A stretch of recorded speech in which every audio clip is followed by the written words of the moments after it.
Welcome! In this tutorial we're going to install PHP on Windows 2003 running IIS.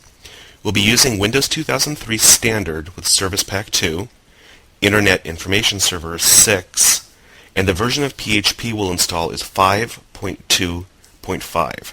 So, if you're ready, here we go.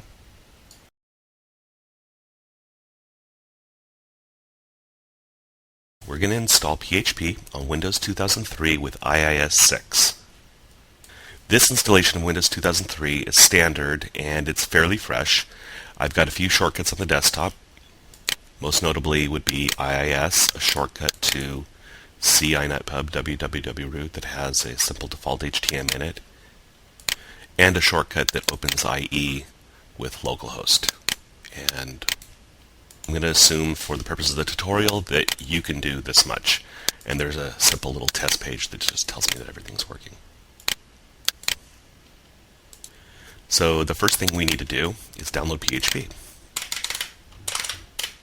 So we go to www.php.net, and towards the top left you'll see there's a download link.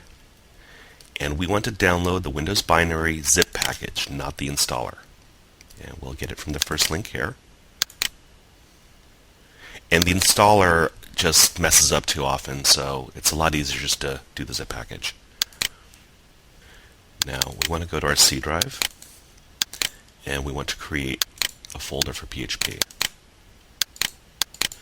I'll call it php5, and open into that folder and resize the window here. And then I'm going to open up the zip file I just downloaded.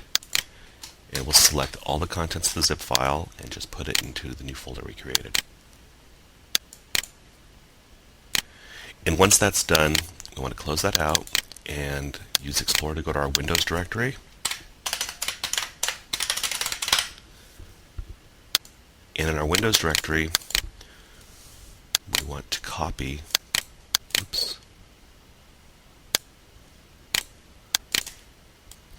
from the cphp5 directory, we want to copy php.ini-recommended into our Windows directory. And then we want to rename it simply to php.ini. Now, normally we would go into php.ini and do a lot of editing.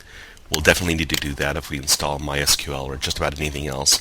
But to get PHP running, we don't need to right now. Now we want to go into C Windows System 32, and there we are. And from our php5 directory, we want to take php5ts.dll and copy that into System 32. And now we can close these out. And we open up IIS, and we expand it out, and we right-click on Websites and click Properties. And we'll click on the Home Directory tab and then Configuration down here. And in here we want to click on the Add button, and we want to browse and go to our php5 directory, and we want to find php5isapi.dll.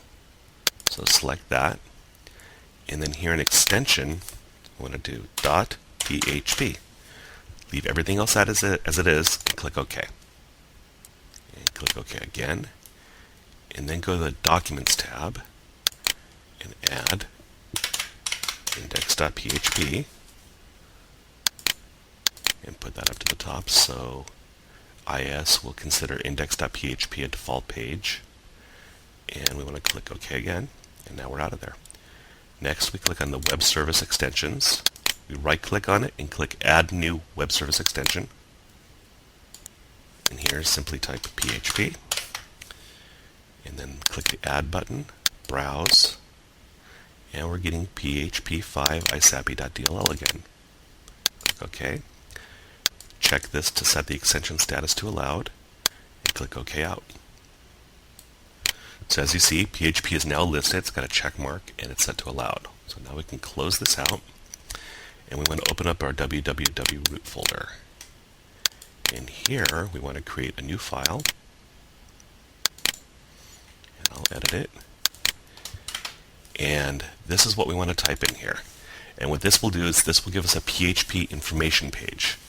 And basically that tests to make sure PHP is running. So type that in and save it and rename this to index.php, which we made as our default document. And we can close this out. Now when we open up localhost, since we made index.php the highest default page, it should automatically open to that. And there it is. So now if you didn't make that your default page, you would have to type it in, obviously. Same thing. But the fact that we see this page right now tells us that PHP is installed and working perfectly.